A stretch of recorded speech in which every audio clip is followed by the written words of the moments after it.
Hello students, कैसे हैं आप? आई होप आप सब बहुत अच्छे होंगे और अपनी पढ़ाई घर पे बहुत अच्छे से कर रहे होंगे। ठीक है, आज हम अपनी क्लास को आगे बढ़ाते हैं। डी ब्लॉक तत्व पार्ट 3। डी ब्लॉक पार्ट 1 में हमने इनका जनरल इंट्रोडक्शन देखा था और इनका इलेक्ट्रॉनिक कॉन्फ़िगरेशन देखा था।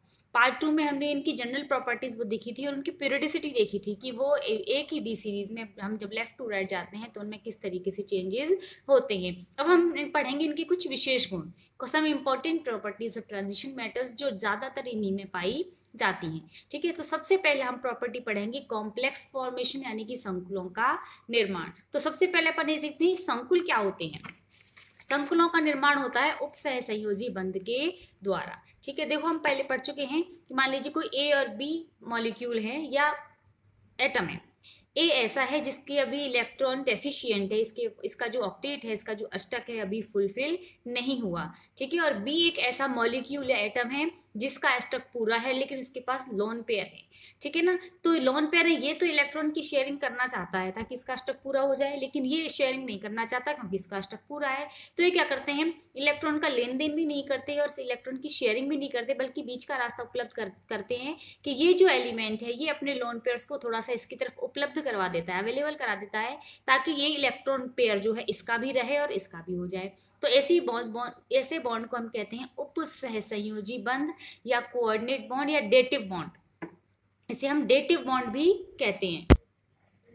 ठीक है, तो यहाँ हम ऐसे इसको समझें कि ये कोई संक्रमण धातु है, कोई ट्रांजिशन मेटल है, इसके ये इलेक्ट्रॉन डेफिशिएंट है क्योंकि इसके पास रिक्त डी कक्षक उपस्थित है, वेकेंट डी ऑर्बिटल्स हैं जिनमें ये इलेक्ट्रॉन्स ले सकता है। ठीक है, और बी को हमने एल से शो किया है। एल यहाँ लिगेंड है, एल यहाँ ऐसा एलिमेंट है या कोई ऐसा मॉलिक्यूल है जिसके पास लोन पेयर प्रेजेंट है। ठीक है, और ऑक्टेट कंप्लीट है, तो ये लोन पेयर इस एम के डी ऑर्बिटल्स में पास कर दिया जाएगा, ट्रांसफर कर दिया जाएगा, और इस तरह से इनके बीच में कोऑर्डिनेट बॉन्ड या डेटिव बॉन्ड का निर्माण हो जाएगा। और ऐसे कंपाउंड जिनमें इस तरह का डेटिव बॉन्ड बनता है या कोऑर्डिनेट बॉन्ड बनता है, और ऐसे कंपाउंड्स को हम कॉम्प्लेक्स कंपाउंड्स या कोऑर्डिनेट कंपाउंड्स कहते हैं। ठीक है, तो हमने यहाँ देखा है कि एम यहाँ एल से यानी इस एटम से इलेक्ट्रॉन पेयर को लेता है। तो इसको देखते हैं अब हम कि संक्रमण धातु धनायन यानी कि ट्रांजिशन मेटल एटम्स जब कोई उदासीन अणु न्यूट्रल मॉलिक्यूल्स जैसे अमोनिया, वाटर या कार्बन मोनोऑक्साइड या कोई एनायंस जैसे Cl minus, Cn minus, OH minus, nitrate minus, sulphate, कोई भी आयंस हो सकते हैं आदि से जब इलेक्ट्रॉन पेयर लेता है और कोऑर्डिनेट बॉन्ड यानी कि उपसहसंयोजी बंध का निर्माण करता है तो संकुल यौगिकों का निर्माण हो जाता है। ठीक है, तो संक्रमण यौगिकों में यानी संक्रमण तत्वों में यह गुण क्यों पाया जाता है, इसके 3 कारण हैं। 3 reasons are here. First, there are vacant d orbitals are present, यानी कि जो संक्रमण धातुएं होती हैं उनमें रिक्त डी कक्षक पाए जाते हैं। दूसरी चीज, इनके धनायनों का आकार बहुत छोटा होता है। जब ये अपने आउटर मोस्ट इलेक्ट्रॉन्स को बाहर निकाल देते हैं, रिलीज कर देते हैं, इनकी आउटर मोस्ट शेल तो बाहर निकल जाती है। जैसे इनमें से 3D की सीरीज की अपन बात करें तो 4s के इलेक्ट्रॉन्स जब बाहर निकल जाएंगे तो 3D तक ही रह जाएगा, एक कोश कम हो जाएगा, और एक कोश कम हो जाएगा तो आकार बहुत छोटा हो जाएगा। और आकार जब बहुत छोटा हो जाएगा तो इनका आवेश घनत्व बहुत उच्च हो जाएगा। धनावेश है इन पर, धनावेश घनत्व बहुत उच्च हो जाएगा, और जब धनावेश घनत्व बहुत उच्च हो जाएगा तो ये इलेक्ट्रॉन को जो भी जिससे भी लेना चाह रहे हैं उसे आसानी से इलेक्ट्रॉन को ग्रहण कर लेते हैं और बॉन्ड का निर्माण कर लेते हैं। और थर्ड जो प्रॉपर्टी है इनकी वो है परिवर्तनशील ऑक्सीकरण अवस्था का पाया जाना, यानी कि इनकी जो ऑक्सीडेशन स्टेट है वो वेरिएबल होती है। ठीक है, 3 रीजन समझ में आ गए। Vacant d orbitals are present, size is very small, so charge density is very high and the variable oxidation is shown. ठीक है, ये 3 जो कारण हैं, इन 3 कारणों की वजह से ही संक्रमण तत्व ये कॉम्प्लेक्स कंपाउंड्स यानी कि संकुल यौगिकों का निर्माण करते हैं। जैसे एग्जांपल्स देखते हैं अपन, K4FeCN6, यहाँ Fe और Cn के बीच में डेटिव बॉन्ड का निर्माण हो रहा है। यहाँ M के रूप में तो Fe लिया है और L के रूप में Cn है। 6 साइनाइड आयन Fe के साथ 6 डेटिव बॉन्ड्स या कहें कोऑर्डिनेट बॉन्ड्स या कहें उपसहसंयोजी बंधों का निर्माण कर रहा है। NaAgCN2, यहाँ एक Ag के साथ 2 साइनाइड आयन 2 कोऑर्डिनेट बॉन्ड्स का निर्माण कर रहे हैं, तो ये भी कॉम्प्लेक्स कंपाउंड हो गया। CuNH3 होल 4 SO4 NH3 यानी कि 4 अमोनिया के अणु यहाँ पर Cu के साथ 4 डेटिव बॉन्ड्स यानी कि कोऑर्डिनेट बॉन्ड्स बना रहे हैं, तो ये भी कॉम्प्लेक्स बन गया। और अगला उदाहरण देखते हैं CrH2O6 Cl3। तो यहाँ H2O6 जो है यानी 6 जो मॉलिक्यूल है वाटर के, ये क्रोमियम के साथ 6 डेटिव बॉन्ड्स का निर्माण कर रहे हैं, ठीक है ना। तो कॉम्प्लेक्स फॉर्मेशन क्यों होती है संक्रमण तत्वों में? तीनों रीजन समझ में आ गए। बहुत इंपॉर्टेंट क्वेश्चन है कि संक्रमण तत्व कॉम्प्लेक्स कंपाउंड्स क्यों बनाते हैं। तो इनके 3 कारण हमें देने हैं। इसलिए बनाते हैं क्योंकि में रिक्तियों कक्षक पाए जाते हैं, इनका धनायन का आकार बहुत छोटा होता है, इसलिए आवेश घनत्व उच्च हो जाता है, इसीलिए इलेक्ट्रॉनों को आसानी से ग्रहण कर लेते हैं। और तीसरा कारण होता है परिवर्तनशील ऑक्सीकरण अवस्था का पाया जाना। दूसरी प्रॉपर्टी हम देखते हैं कि मिश्र धातुओं का बनना यानी कि फॉर्मेशन ऑफ एलॉयज। मिश्र धातुएं क्या होती हैं? मिश्र धातुओं का मतलब होता है 2 या 2 से अधिक धातुओं से मिलकर बनने वाली धातुएं, जो मिश्रण होता है उसे हम मिश्र धातुएं कहते हैं। यानी कि ठोस का ठोस में विलयन होता है ये।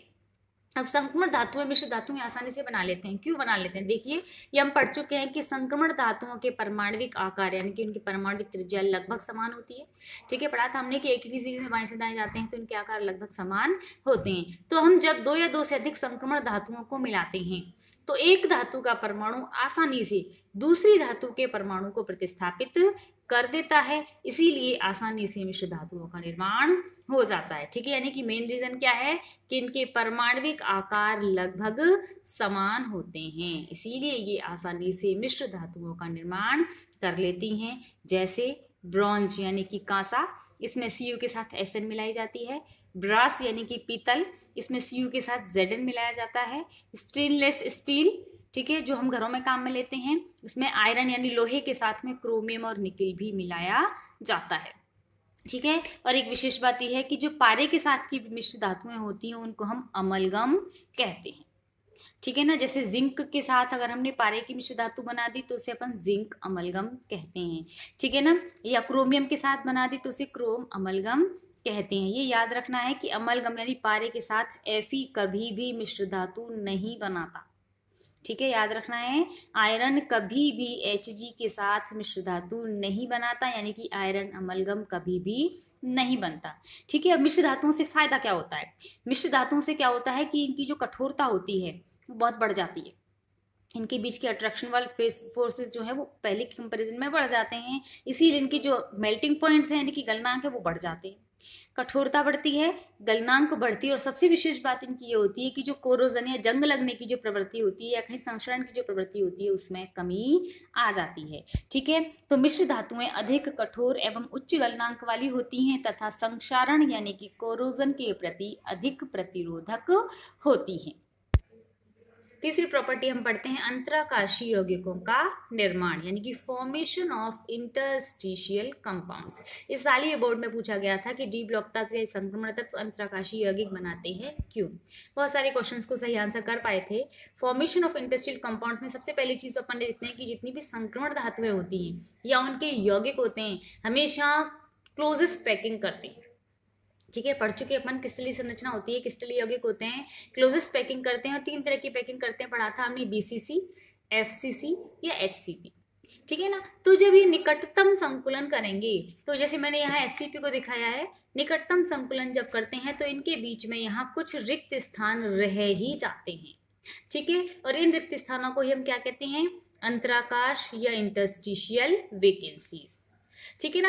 अब ये जो इंटरस्टिशियल वैकेंसीज हैं, इन वैकेंसीज में जब कोई बहुत छोटे परमाणु जिनकी त्रिज्या या जिनका आकार बहुत छोटा है इनमें एंटर कर जाते हैं, प्रवेश कर जाते हैं, तो ये धातु जो है उन छोटे छोटे परमाणुओं के साथ बंधन कर लेती हैं और इस तरीके से एक नए प्रकार के यौगिक का निर्माण हो जाता है जिसे हम कहते हैं अंतराकाशीय यौगिक या इंटरस्टिशियल कंपाउंड्स, ठीक है। क्या कारण था इसका बनने का? क्योंकि जो संक्रमण धातुएं हैं वो हमेशा संकुलन प्रदर्शित करती हैं और संकुलन में हमेशा अंतराकाश पाए जाते हैं। जब क्रिस्टल जालक यानी लैटिस में इन अंतराकाशों में कम त्रिज्या या छोटे आकार के अधातु परमाणु जैसे बोरोन, हाइड्रोजन, कार्बन या नाइट्रोजन प्रवेश कर जाते हैं और धातु इनके साथ बंध बना लेते हैं तो ऐसे यौगिकों को ही हम अंतराकाशीय यौगिक या इंटरस्टिशियल कंपाउंड्स कहते हैं, जैसे titanium carbide, manganese nitride, iron hydride, ठीक है। अब इन अंतराकाशीय यौगिकों से क्या होता है? देखो, जब अंतराकाशीय यौगिक बीच में आ जाएंगे, इनके अंतराकाशों में प्रवेश कर जाएंगे, तो इनके बीच के जो अट्रैक्शन फोर्सेस थे पहले की तुलना में कैसे हो जाएंगे, ज्यादा, क्योंकि बंध बना रहे हैं ना वो। तो जब पहले की तुलना में ज्यादा बन जाएंगे तो ये पहले की तुलना में ज्यादा सख्त और ज्यादा कठोर हो जाएंगे, यानी कि इनके गलनांक बहुत बढ़ जाएंगे और इनके बीच में अट्रैक्शन फोर्सेस बढ़ जाएंगे ज्यादा, तो इनकी दो गुण कम हो जाएंगे। कौन कौन से, एक तो डक्टिलिटी और दूसरा मैलिएबल, यानी कि इनकी जो आघात वर्धनीयता या इनका तन्यता का जो गुण है, ये दोनों गुण कम हो जाते हैं। इनकी डक्टिलिटी कम हो जाती है, मैलिएबलनेस भी कम हो जाती है, लेकिन गलनांक यानी कि मेल्टिंग पॉइंट बढ़ जाते हैं, ये पहले से और ज्यादा टफंड हो जाते हैं, ज्यादा सख्त हो जाते हैं।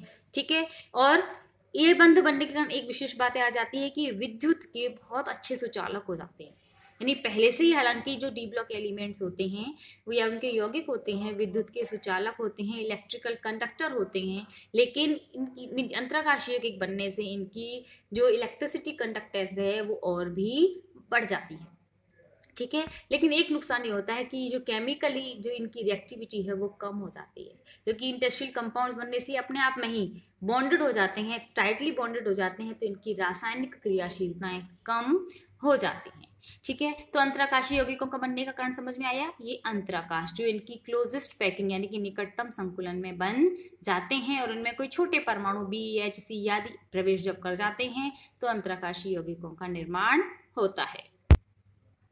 अगली प्रॉपर्टी हम देखते हैं कि कैटालाइटिक प्रॉपर्टी यानी कि उत्प्रेरकीय गुण। संक्रमण धातुएं या उनके जो यौगिक होते हैं वो बहुत अच्छे उत्प्रेरक होते हैं। उत्प्रेरक क्या होते हैं, उत्प्रेरक का मतलब होता है वे यौगिक या वे पदार्थ जो किसी रासायनिक अभिक्रिया के वेग को कई गुना बढ़ा देते हैं और खुद अपरिवर्तित रहते हैं, उन्हें हम उत्प्रेरक कहते हैं।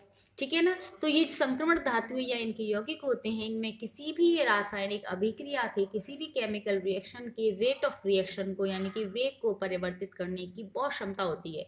इसकी क्षमता क्यों होती है, इसके दो कारण हैं। एक तो इनमें वेकेंट डी ऑर्बिटल्स पाए जाते हैं। ठीक है, जो कॉम्प्लेक्स बनने के लिए जो शर्तें थी ना, उनमें 3 शर्तों में से 2 शर्तें यहाँ ऐसे कैसे आ गई हैं। एक तो इनमें डी ऑर्बिटल पाए जाते हैं वेकेंट, और दूसरी चीज होती है कि इनमें परिवर्तनशील ऑक्सीकरण अवस्था पाई जाती है। अब इससे क्या होगा, देखिए ये दोनों जो कारण है इनसे ये क्या करेंगे कि रिक्त डी कक्षकों का उपयोग कर लेते हैं और इंटरमीडिएट कंपाउंड बना लेते हैं, यानी कि जो भी रिएक्टेंट है उस रिएक्टेंट से रिएक्शन करेंगे और रिएक्टेंट से रिएक्शन करके एक बीच का यौगिक बनेगा, इंटरमीडिएट कंपाउंड बनेगा जो बहुत ज्यादा स्टेबल नहीं होता। ये इंटरमीडिएट कंपाउंड फिर प्रोडक्ट में कन्वर्ट हो जाता है, उत्पाद बना लेता है और वापस जो कैटलिस्ट होता है यानी कि उत्प्रेरक होता है वो अपनी मूल अवस्था में मुक्त हो जाता है। ठीक है, तो ये दोनों कारण यहाँ थे कि डी कक्षकों का उपयोग करके तो उन्होंने माध्यमिक यौगिक बनाया, और जब माध्यमिक यौगिक बनाएंगे तो ओब्वियसली इनकी परिवर्तनशील ऑक्सीकरण अवस्था जरूर बदलेगी, या इनकी ऑक्सीकरण अवस्था जो है वो जरूर बदलेगी। माध्यमिक यौगिक बनाने में या तो बढ़ जाएगी या घट जाएगी, फिर जब वापस अपनी मूल अवस्था में आएंगे तो इनको वापस अपना ऑक्सीकरण अवस्था में परिवर्तन करना पड़ेगा। जैसे एग्जाम्पल देखते हैं हम, H2SO4 निर्माण की जो संपर्क कक्ष विधि होती है, कॉन्टैक्ट चैम्बर मेथड, इसमें SO2 की रिएक्शन O2 से करवाते हैं V2O5 कैटलिस्ट की प्रेजेंस में। यहाँ कैटलिस्ट क्या है, V2O5 की प्रेजेंस में करवाते हैं तो SO3 का निर्माण होता है, यानी SO2 का ऑक्सीडेशन करवाया जाता है V2O5 की प्रेजेंस में। रिएक्शन समझ में आ रही है। अब देखिए होती कैसे है, सबसे पहले क्या होता है कि ये जो एक रिएक्टेंट है SO2, इस SO2 से पहले ये कैटलिस्ट रिएक्शन कर रहा है V2O5। इस V2O5 में V की ऑक्सीडेशन स्टेट क्या है, 5। अब इसमें से क्या किया, इस V2O5 ने अपनी एक ऑक्सीजन SO2 को दे दी। ठीक है, दे दी तो SO2 तो ऑक्सीकृत हो गया, SO3 में वो बनना ही था तो प्रोडक्ट अपना यहाँ आ गया। ठीक है, और यहाँ ये बदल गया खुद V2O4 में, या V2O4 को हम VO2 करके भी लिख सकते हैं, एक ही बात है, दोनों में ही ऑक्सीडेशन स्टेट क्या है, +4। ठीक है, ये फर्स्ट स्टेप हुआ। अब सेकंड स्टेप में क्या हुआ, V2 कैटलिस्ट की रिएक्शन एक रिएक्टेंट से तो हो चुकी, अब दूसरी रिएक्टेंट से होगी, तो दूसरी रिएक्टेंट से होगी अब इसकी VO2 या V2O4 की रिएक्शन, तो क्या होगा, ये ऑक्सीजन जो है इससे जुड़ जाएगी। यहाँ तो इसने ऑक्सीजन दी थी, अब अपनी दी गई ऑक्सीजन को ये वापस लेगा तो ये V2O5 में ऑक्सीकृत हो जाएगा। तो यहाँ +4 से वापस +5 में ऑक्सीकृत हो गया, तो प्रोडक्ट तो बन गया। यहाँ वेनेडियम ने ऑक्सीकरण अवस्था को परिवर्तित किया, घटाया, अपना अपचयन किया और वापस अपना ऑक्सीकरण करके अपनी मूल अवस्था में आ गया। इस तरीके से जो संक्रमण धातुएं हैं अपनी ऑक्सीजन अवस्थाओं में परिवर्तन करके बहुत अच्छे उत्प्रेरक बन जाते हैं। ठीक है ना, इसी तरीके से क्रिया होती है सारी। एक और एग्जांपल देखते हैं, अमोनिया निर्माण की हैवर विधि।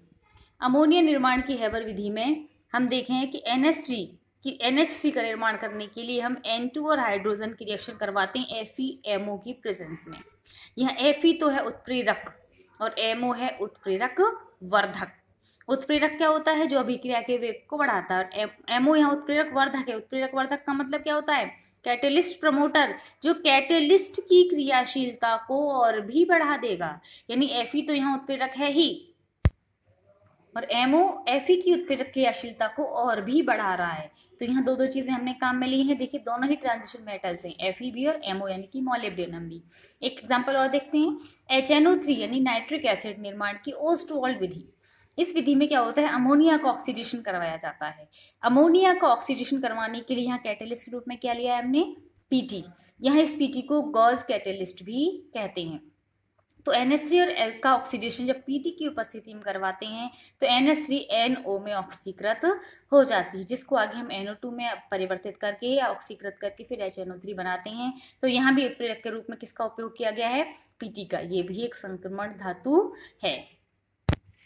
तो इस तरीके से आपको समझ आ गया होगा कि जितनी भी संक्रमण धातुएं उनके यौगिक होते हैं वो इन दो कारणों यानी कि डी कक्षकों की उपस्थिति और परिवर्तनशील ऑक्सीकरण अवस्था के कारण बहुत अच्छे उत्प्रेरक होते हैं। अगली प्रॉपर्टी हम पढ़ते हैं, रंगीन यौगिकों का निर्माण, फॉर्मेशन ऑफ कॉम्प्लेक्स कंपाउंड्स। ठीक है ना, तो अब यहाँ देखिए सबसे पहली बात तो ये है कि जो कंपाउंड्स होते हैं वो रंगीन क्यों होते हैं? कैटेलिस्ट कंपाउंड्स के कलर्ड होने का कारण क्या होता है? किसी भी यौगिक के रंगीन होने का कारण होता है उनमें अयुग्मित इलेक्ट्रॉनों का पाया जाना।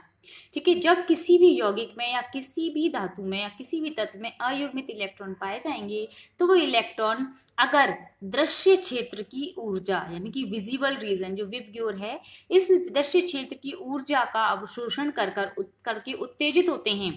ठीक है, तो उत्तेजित होते समय वो कुछ ऊर्जा का तो अवशोषण कर लेंगे, कुछ ऊर्जा को बाहर वापस निकाल देते हैं। तो जो बाहर निकलने वाला प्रकाश और अपनी आइस तक पहुंचने के कारण वो ही हमें दिखाई देता है। ठीक है ना, तो यहाँ संक्रमण धातुएं रंगीन क्यों यौगिक बनाती हैं? उसके दो कारण हैं मुख्य रूप से। एक तो इनमें इनकम्प्लीट डी ऑर्बिटल्स पाए जाते हैं यानी कि अपूर्ण भरे डी कक्षक। दूसरा, इनमें अयुग्मित इलेक्ट्रॉन पाए जाते हैं, अनपेयर्ड इलेक्ट्रॉन्स आर फाउंडेड। तो इन अयुग्मित इलेक्ट्रॉनों में यहाँ डी ट्रांजिशन होता है यानी कि डी संक्रमण होता है। इसीलिए जो संक्रमण धातुओं के यौगिक होते हैं वो रंगीन होते हैं। Main the reason is d transition. ठीक है ना, संक्रमण धातुओं के यौगिकों में डी संक्रमण होने के कारण वो रंगीन यौगिक बनते हैं। अब ये डी संक्रमण क्या है? ठीक है, देखिए जो डी कक्षक होते हैं 5 होते हैं। ठीक है ना, जानते हैं अपन डी 5 कक्षक कौन से हैं?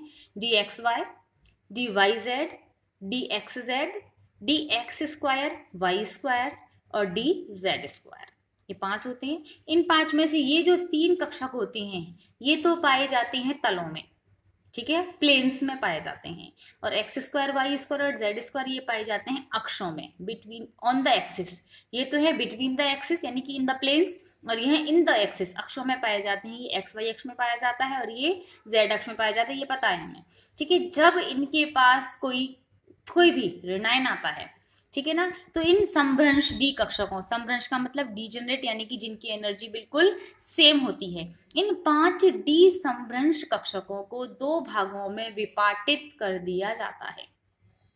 2 भागों में इनको बांट दिया जाता है। इनमें से जो DX² Y² और DZ² ये 2 कक्षक होते हैं, इनको उच्च ऊर्जा वाला कर दिया जाता है। इनको हम कहते हैं EG कक्षक। ठीक है, और जो DXY, DYZ और DXZ ये जो 3 कक्षक होते हैं इनको कर दिया जाता है निम्न ऊर्जा वाला। इनको हम कहते हैं T2G कक्षक। ठीक है, यानी बाह्य किसी आयन के प्रभाव से ये जो समभ्रंश डी कक्षक थे, ये समभ्रंश डी कक्षक यानी कि समान ऊर्जाओं वाले 5 डी कक्षक 2 भागों में विपाटित हो गए या 2 भागों में विभाजित हो गए। उच्च ऊर्जा वाले EG कक्षक और निम्न ऊर्जा वाले T2G कक्षक।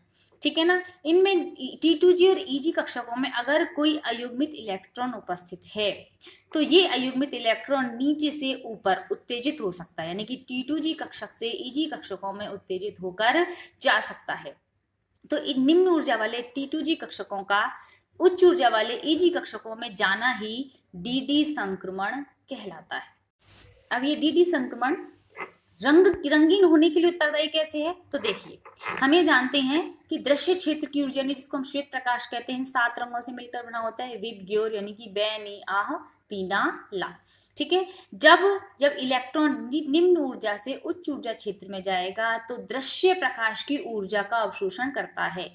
ठीक है, और दृश्य प्रकाश की ऊर्जा का जब अवशोषण करेगा तो कुछ रंगों का तो अवशोषण कर लिया जाएगा जिन्हें हम कहते हैं अवशोषित रंग, और बाकी जो रंग हैं, इन 7 रंगों में से जो बाकी रंग हैं वो वापस परावर्तित कर दिए जाते हैं। तो पूरक रंग और अवशोषित रंग 7 रंगों से मिलकर बने हैं, लेकिन अवशोषित रंग का तो यहाँ अवशोषण कर लिया गया और पूरक रंग को परावर्तित कर दिया गया। तो यहाँ से जब इलेक्ट्रॉन नीचे से ऊपर यानी कि T2G से EG कक्षाओं में गया तो जिन रंगों का अवशोषण कर लिया वो तो दब गए, लेकिन जो रंगों को वापस लौटा दिया वो हमारी आंखों तक पहुंचते हैं, यानी कि वो हमें दिखाई देते हैं, इसीलिए ये यौगिक हमें रंगीन दिखाई देते हैं। अगर कोई यौगिक बैनी, आह, पीला, लाल के सातों रंगों का अवशोषण कर लेता है, इलेक्ट्रॉन उत्तेजित होने के लिए सातों रंगों का अवशोषण कर लेता है, तो वापस यानी अवशोषित रंग तो सारे हो गए लेकिन पूरा रंग कुछ नहीं बचा तो हमारी आंखों तक कुछ नहीं पहुंचेगा, और जब हमारी आंखों तक कुछ नहीं पहुंचेगा तो यौगिक कैसा नजर आएगा हमें,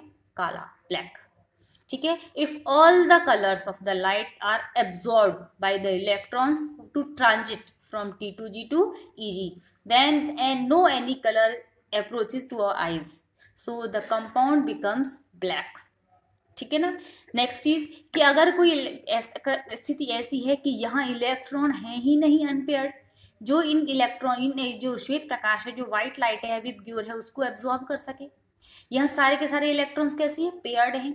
तो जब सारे इलेक्ट्रॉन पेयर्ड होंगे तो जब यहाँ विजिबल लाइट आएगी यानी श्वेत प्रकाश गिरेगा तो यहाँ इलेक्ट्रॉन्स जब उनको एब्जॉर्ब करेंगे ही नहीं तो सारे के सारे जो रंग हैं वो वापस ऐसे कैसे परावर्तित हो जाएंगे, यानी वहाँ अवशोषित रंग तो कुछ भी नहीं रहा, पूरक रंग में सारा का सारा ऐसे कैसे आ गया। तो ये सारे के सारे रंग ही हमारी आंखों तक पहुंचेंगे, और जब ये सारे रंग हमारी आंखों तक पहुंचेंगे तो यानी श्वेत प्रकाश की हमें आंखों से दिखाई देगा, यानी ये यौगिक कैसा नजर आएगा हमें, व्हाइट।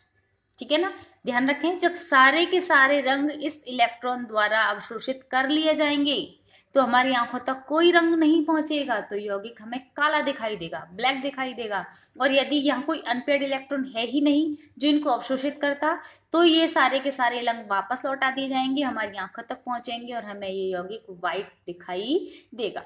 ठीक है, लेकिन ऐसा बहुत कम होता है। ज़्यादा यौगिक रंगीन है, रंगीन का मतलब इनमें से कोई ना कोई रंग आएगा, तो इनमें से कुछ रंग अवशोषित कर लिए जाते हैं, बाकी रंगों को उत्सर्जित कर दिया जाता है या परावर्तित कर दिया जाता है। तो जो परावर्तित प्रकाश होता है वही हमारी आंखों तक पहुंचता है, वो हमें दिखाई देता है। ठीक है, जैसे देखते हैं अपन, अवशोषित रंग अगर बैंगनी है, ठीक है ना, तो हमें कैसा दिखाई देगा, वो हरित पीला यानी कि ग्रीनिश येलो। अगर पर्पल कलर को एब्जॉर्ब किया गया है तो जो बाकी 6 रंग वापस लौट रहे हैं वो हमें मिलकर हरित पीले यानी कि ग्रीनिश येलो कलर की छवि दिखाते हैं। अगर हमें नीला रंग, डार्क ब्लू कलर को एब्जॉर्ब किया गया है तो हमें बाकी जो कंपाउंड, जो लाइट बाहर जाएगी वो हमें पीली दिखाई देगी, यानी कि हमें वो कंपाउंड कैसा दिखाई देगा, पीला।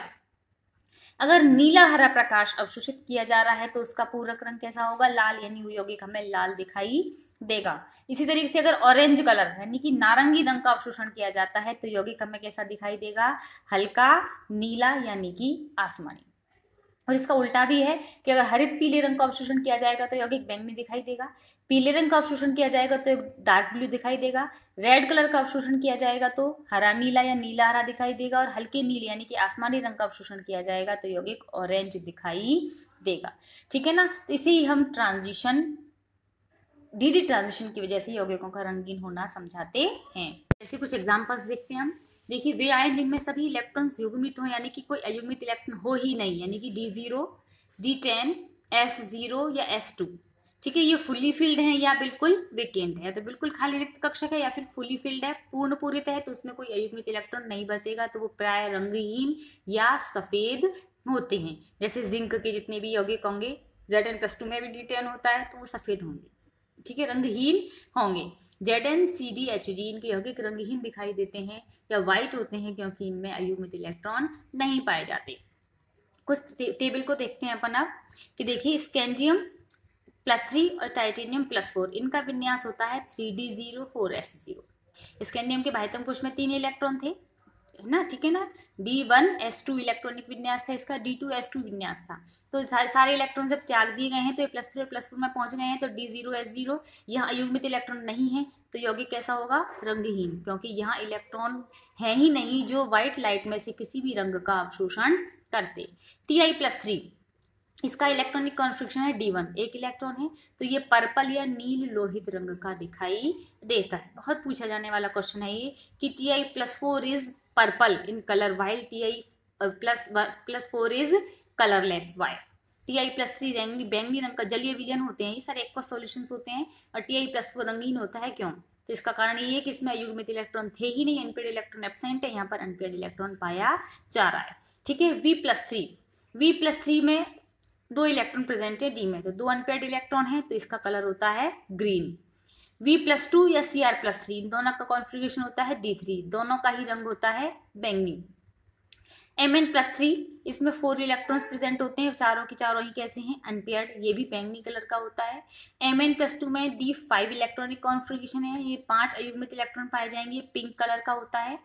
Fe+3 भी D5 का होता है, लेकिन इसकी जो एनर्जीज हैं इनका डिफरेंस पाया जाता है, इसीलिए यहाँ ये गुलाबी रंग का ना होकर पीले रंग का पाया जाता है।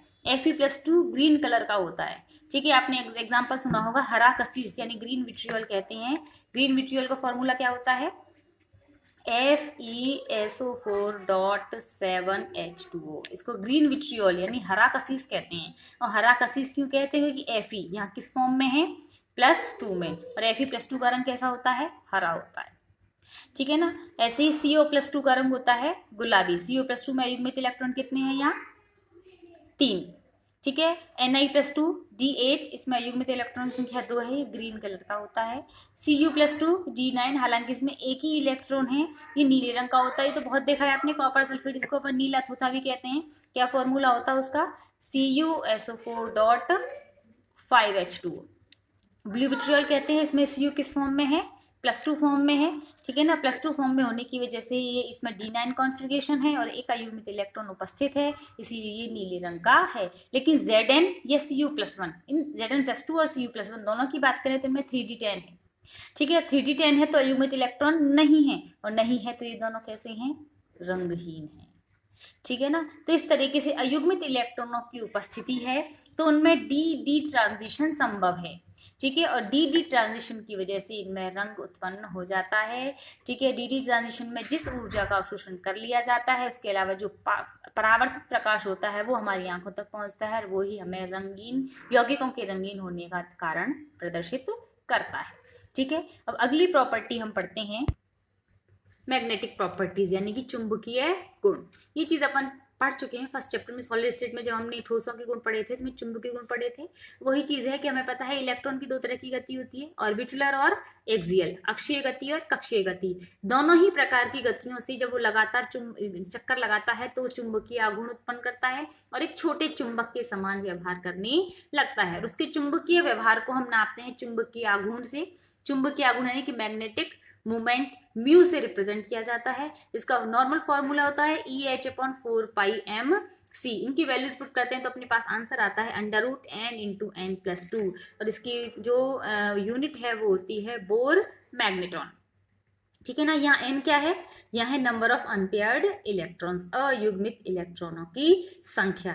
तो जहाँ अयुग्मित इलेक्ट्रॉन पाए जाएंगे वहाँ चुंबकीय आघूर्ण उत्पन्न हो जाएगा, और चुंबकीय आघूर्ण उत्पन्न होगा तो वो उस यौगिक में या उस तत्व में चुंबकीय गुण उत्पन्न हो जाएंगे, ठीक है ना। और ये चीज हमें पता है व्यवहार के आधार पर चुंबकीय गुणों जब पदार्थों को चुंबकीय क्षेत्र में रखा जाता है तो चुंबकीय क्षेत्र में रखने पर उनके व्यवहार के आधार पर हमने यौगिकों को 2 भागों में बांटा था,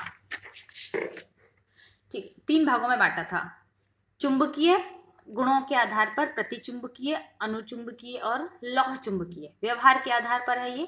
ठीक है, प्रतिचुंबकीय पदार्थ वे होते हैं जो चुंबकीय क्षेत्र में प्रतिकर्षित होते हैं। और चुंबकीय क्षेत्र में प्रतिकर्षित क्यों होते हैं? क्योंकि इनके अंदर सारे के सारे इलेक्ट्रॉन कैसे होते हैं? युग्मित, यानी कि अयुग्मित इलेक्ट्रॉन अनुपस्थित हैं। तो एक इलेक्ट्रॉन के कारण अगर आघूर्ण इस दिशा में उत्पन्न किया जाएगा तो दूसरा इलेक्ट्रॉन इस दिशा में उत्पन्न करेगा, और दोनों का आघूर्ण होगा समान लेकिन दिशाएं होंगी विपरीत, इसलिए कुल आघूर्ण कैसा हो जाएगा? शून्य हो जाएगा। ठीक है, इनमें क्या होता है, जब उनको चुंबकीय क्षेत्र में रखते हैं तो चुंबकीय बल रेखाएं इनके बाहर से ऐसे दूर से गुजरने लगती हैं, इनसे प्रतिकर्षित होती हैं, और इन प्रतिकर्षण के कारण इनका जो भार है वो हमें कम महसूस होने लगता है। ठीक है ना, जैसे एग्जाम्पल में अपन बात कर रहे हैं Ti+4 Sc+3 Zn+2, इनमें किसी में भी अयुग्मित इलेक्ट्रॉन नहीं है, और जिनमें अयुग्मित इलेक्ट्रॉन नहीं है वो सारे के सारे यौगिक कैसे होंगे? प्रतिचुंबकीय। अब बात करते हैं अनुचुंबकीय की। अनुचुंबकीय भी पदार्थ होते हैं जो आकर्षित होते हैं चुंबकीय क्षेत्र में। ठीक है, क्यों आकर्षित होते हैं? क्योंकि इनमें अयुग्मित इलेक्ट्रॉन पाए जाते हैं। अगर किसी में एक अयुग्मित इलेक्ट्रॉन भी है तो उस अयुग्मित इलेक्ट्रॉन के कारण जो चुंबकीय आघूर्ण होगा वो किसी के द्वारा नष्ट नहीं किया जाएगा, इसलिए उसमें चुंबकीय आघूर्ण उत्पन्न हो जाएगा। और जब चुंबकीय आघूर्ण उत्पन्न होगा तो इनमें से चुंबकीय बल रेखाएं इनके अंदर से गुजरेंगी इस तरीके से। ठीक है, क्योंकि ये आकर्षित होते हैं, और जब इनके अंदर से चुंबकीय बल रेखाएं गुजरेंगी तो इनका भार अधिक महसूस होने लगता है। ठीक है, और ये खुद एक चुंबकीय पदार्थ बन जाते हैं, लेकिन जैसे ही हम इस बाह्य चुंबकीय पदार्थ को हटाएंगे, चुंबकीय क्षेत्र को हटाएंगे, ये वापस अचुंबकित हो जाते हैं, यानी कि इनके सभी चुंबकीय गुण नष्ट हो जाते हैं। तीसरे पदार्थ होते हैं लौह चुंबकीय। लौह चुंबकीय यानी कि फेरोमैग्नेटिक। ये क्या होते हैं कि जब इनको बाह्य चुंबकीय क्षेत्र में रखा जाता है तो ये बहुत तीव्रता से आकर्षित होते हैं। ठीक है, इनमें अयुग्मित इलेक्ट्रॉन तो पाए ही जाते हैं, लेकिन जो आकर्षण होता है बहुत तेजी से होता है, और इस तेजी आकर्षण के कारण क्या होता है कि अगर हम बाह्य चुंबकीय क्षेत्र हटा भी देते हैं तब भी ये स्थायी चुंबक की तरह व्यवहार करने लगते हैं। जबकि अनुचुंबकीय यानी कि पैरामैग्नेटिक कंपाउंड्स जो होते हैं उनमें बाह्य क्षेत्र हटाने पर ये अचुंबकित हो जाते हैं, जबकि इनमें चुंबकीय क्षेत्र हटाने के बाद भी ये स्थायी चुंबक के समान व्यवहार करने लगते हैं। जैसे 3 एलिमेंट फिकोनी, ये पहले भी बताया था मैंने, आयरन, कोबाल्ट, निकेल, फिकोनी, ये लौह चुंबकीय यानी कि फेरोमैग्नेटिक एलिमेंट्स हैं। इसके अलावा Fe3O4 यानी कि मैग्नेटाइट व Mn की जितनी भी मिश्र धातु हैं, मैंगनीज की जितनी भी मिश्र धातु हैं, वो सभी चुंबकीय व्यवहार ही प्रदर्शित करती हैं। ठीक है, लेकिन इनकी विशेषता क्या है कि अगर इनको गर्म कर दिया जाए या गिर जाए या इन पर चोट मारी जाए तो इनके सभी चुंबकीय गुण नष्ट हो जाते हैं। ठीक है ना, तो इस तरीके से हमने बाह्य चुंबकीय क्षेत्र के आधार पर इनको 3 भागों में बांट दिया। अब किस में कितना चुंबकीय आघूर्ण होगा वो चेक करते हैं। देखिए, यदि D0 या D10 हो तो उसमें N की वैल्यू 0 होगी, यानी अयुग्मित इलेक्ट्रॉन एक भी नहीं होगा, और जब अयुग्मित इलेक्ट्रॉन 0 होगा तो यहाँ वैल्यू 0 रखेंगे, 0 रखेंगे तो म्यू की वैल्यू 0 आएगी, और ये सभी कैसे हो जाएंगे? डायमैग्नेटिक। ठीक है, जैसे स्कैंडियम+3, टाइटेनियम+4, वेनेडियम+5, इन सभी का D0 विन्यास है, और Zn+2 का D10 विन्यास है। ठीक है, D1 या D9, यहाँ n=1 है, यानी कि अनपेड इलेक्ट्रॉन कितने हैं? 1। D1 में तो 1 है, D9 का कॉन्फ़िगरेशन ये है, तो इसमें एक अयुग्मित इलेक्ट्रॉन पाया जा रहा है। तो जब n की वैल्यू 1 रखेंगे तो म्यू की वैल्यू आएगी यहाँ से 1.73, तो म्यू की वैल्यू उत्पन्न हो गई, 0 नहीं, इसका मतलब ये कैसा हो गया? पैरामैग्नेटिक, यानी कि अनुचुंबकीय। जैसे Ti+3, V+4, Cu+2, इन दोनों का D1 विन्यास है और इसका D9 है। D2 या D8, इसमें n की वैल्यू 2 होती है, अयुग्मित इलेक्ट्रॉन 2 होते हैं। D2 में तो 2 ही इलेक्ट्रॉन है, D8 में इस तरह से विन्यास होगा तो 2 अयुग्मित इलेक्ट्रॉन कितने बचेंगे? 2। तो जब अयुग्मित इलेक्ट्रॉन की संख्या 2 रखेंगे हम फॉर्मूला में तो हमें म्यू की वैल्यू मिलेगी 2.83। चुंबकीय आघूर्ण प्राप्त हो रहा है, यानी इन विन्यासों वाले यौगिक भी कैसे होंगे? पैरामैग्नेटिक, यानी कि अनुचुंबकीय। नेक्स्ट D3 या D7, D3 में तो 3 इलेक्ट्रॉन है, D7 का मतलब इस तरह का विन्यास, तो यहाँ 3 अयुग्मित इलेक्ट्रॉन हो जाते हैं, और जब n की वैल्यू 3 रखते हैं तो म्यू की वैल्यू आती है 3.87। तो ये यौगिक भी कैसे होंगे? पैरामैग्नेटिक, यानी कि अनुचुंबकीय। जैसे V+2, Cr+3, इन दोनों का विन्यास D3 है, जबकि CO+2 का विन्यास होता है D7। ठीक है, नेक्स्ट देखते हैं D4 या D6, D4 में तो 4 इलेक्ट्रॉन्स हमें दिखाई दे ही रहे हैं, लेकिन D6 में क्या होगा, D6 में भी 4 अयुग्मित इलेक्ट्रॉन ही पाए जाते हैं। तो जब n की वैल्यू 4 रखेंगे तो चुंबकीय आघूर्ण की वैल्यू कितनी आ जाएगी, 4.90 bm। ठीक है, जैसे Cr+2 Mn+3, इनमें तो D4 इलेक्ट्रॉनिक कॉन्फ़िगरेशन है, जबकि Fe+2 और CO+3 इनमें D6 इलेक्ट्रॉनिक कॉन्फ़िगरेशन है, यानी ये भी अनुचुंबकीय ही होंगे, यानी कि पैरामैग्नेटिक ही होंगे। अब D5 में n की वैल्यू 5 होगी, यानी अयुग्मित इलेक्ट्रॉनों की संख्या 5 होती है, तो इनकी mu की वैल्यू आ जाएगी 5.92। जैसे Mn+2 Fe+3 दोनों का ही D5 विन्यास होता है, तो 5 अयुग्मित इलेक्ट्रॉन पाए जाते हैं, और 5 अयुग्मित इलेक्ट्रॉन पाए जाते हैं तो चुंबकीय आघूर्ण उत्पन्न हो गया। तो इसकी प्रॉपर्टीज कैसी हो जाएंगी, पैरामैग्नेटिक, यानी कि अनुचुंबकीय। इस तरीके से अयुग्मित इलेक्ट्रॉनों की उपस्थिति के कारण इनमें चुंबकीय आघूर्ण पाया जाता है और चुंबकीय गुण प्रदर्शित करते हैं। ठीक है, अब इसके बाद हम देखते हैं इनकी रासायनिक अभिक्रियाशीलता व मानक इलेक्ट्रोड विभव। ठीक है, सबसे पहली बात तो ये होती है कि रासायनिक अभिक्रियाशीलता मानक इलेक्ट्रोड अपचयन विभव की व्युत्क्रमानुपाती होती है। किसी धातु का मानक अपचयन इलेक्ट्रोड विभव जितना ज्यादा होगा, जितना धनात्मक होगा, ठीक है, उस धातु की रासायनिक अभिक्रियाशीलता उतनी ही कम होगी। या हम ये कहें कि अगर ये कोई धातु बहुत ज्यादा क्रियाशील है, इसका मतलब उसका मानक अपचयन विभव बहुत ही कम है। ठीक है, मानक अपचयन की विभव के बारे में अपन वैसे इलेक्ट्रोकेमिस्ट्री में भी पढ़ चुके हैं। ठीक है, अब यहाँ देखें हम कि जो ER0 होता है, यानी कि मानक अपचयन विभव होता है, 3 चीजों पर डिपेंड करता है। क्या क्या, एक तो धातु की ऊर्ध्वपातन ऊर्जा, जिसको हम S से शो करेंगे। ऊर्ध्वपातन ऊर्जा है, यानी कि सब्लिमेशन एनर्जी, वो क्या होती है कि ठोस धातु को गैस में परिवर्तित करने के लिए रिक्वायर्ड एनर्जी जो हम इसे देंगे। दूसरी चीज आयनाइजेशन एंथैल्पी, यानी कि आयनन एंथैल्पी वो हम जानते हैं, वो क्या होती है कि गैसीय, जहां से ऊर्ध्वपातन के बाद हमने इसको गैसीय स्थिति में ला दिया और गैसीय परमाणु में से एक इलेक्ट्रॉन को रिमूव करना है, तो हम उसको क्या देंगे, आयोनाइजेशन एंथैल्पी, ये भी हम देंगे, रिक्वायर्ड है। ठीक, और नेक्स्ट होती है जल योजन enthalpy, hydration energy. Hydration energy क्या होती है कि जब ये जो कैटायन है, इस कैटायन को जल योजित यानी पानी में डिसॉल्व करेंगे, वाटर में डिसॉल्व करेंगे, तो ये एनर्जी रिलीज करेगा। उस रिलीजिंग एनर्जी को हम कहते हैं HE, यानी कि हाइड्रेशन एनर्जी। ठीक है, यानी कि देखिए ये सॉलिड M है, ठोस अवस्था में है, इसको हमने सब्लिमेशन एनर्जी दी। ठीक है, तो ये M गैसियस हो गया, सब्लिमेशन हो गया इसका। अब इस M गैसियस को हमने आयोनाइजेशन एंथैल्पी दी, प्लस किया है, तो ये MN+, यानी कि कैटायन में कन्वर्ट हो गया है, लेकिन ये गैसीय है। अब इसको हम वाटर में डिसॉल्व कर रहे हैं, एक्वाटिक सॉल्यूशन बना रहे हैं, तो जिसका एक्वस सॉल्यूशन बना रहे हैं तो इसमें से एनर्जी रिलीज हो रही है, माइनस हो रही है, और ये बन गया M+N(AQ) यानी एक्वाटिक। ठीक है, यानी कुल मिला के प्रोसेस क्या हुआ है, M सॉलिड से कन्वर्ट होकर बन गया ये M+N एक्वाटिक। तो यहाँ 3 तरह की एनर्जीज काम में है, तो टोटल एंथैल्पी चेंज कितना हो जाएगा, delta H = S plus IE, यानी कि ionisation enthalpy, plus minus HE, यानी कि नेगेटिव थी बाहर निकल रही थी, इसलिए हाइड्रेशन एनर्जी बाहर निकल रही थी। तो इन तीनों का सम PgI योग जो है, ठीक है, वो जितना कम होगा किसी भी मेटल की, वो ऑक्सीडेशन स्टेट उतनी ही ज़्यादा स्थायी होगी, और वो जितनी ज़्यादा स्थायी होगी तो हम उसको कहेंगे कि उसका इलेक्ट्रोड विभव उतना ही नेगेटिव होगा। यानी इलेक्ट्रोड विभव जो होता है वो कुल ऊर्जा परिवर्तन की ही माप होता है। जिस ऑक्सीकरण अवस्था के लिए डेल्टा H का मान कम होता है वह उतनी ही ज़्यादा स्थायी होती है। ठीक है, जैसे Mn+3 की तुलना में Mn+2 ज़्यादा स्थायी होती है। ठीक है ना, तो अब ये क्या करेगी, Mn+2 किस में परिवर्तित होना चाहेगी, Mn+2 में, क्योंकि सीधी सी बात है, जो अनस्टेबल है वो अपने आप को स्टेबल करना चाहता है। तो अनस्टेबल जब इस स्टेबल कंडीशन में जाएगा तो अपना क्या कर रहा है, रिडक्शन कर रहा है, अपना अपचयन कर रहा है, और जो कंपाउंड अपना अपचयन करेगा वो दूसरे का क्या करेगा, ऑक्सीडेशन, यानी किस रूप में व्यवहार करने लगेगा, ऑक्सीकारक के रूप में व्यवहार करने लगता है। इस तरह डी ब्लॉक तत्वों की स्पेशल प्रॉपर्टीज हैं कंप्लीट हो गई। स्पेशल प्रॉपर्टीज के साथ डी ब्लॉक भी कंप्लीट हो गया। अब हम इसके बाद नेक्स्ट क्लास में पढ़ेंगे F block elements. Thank you.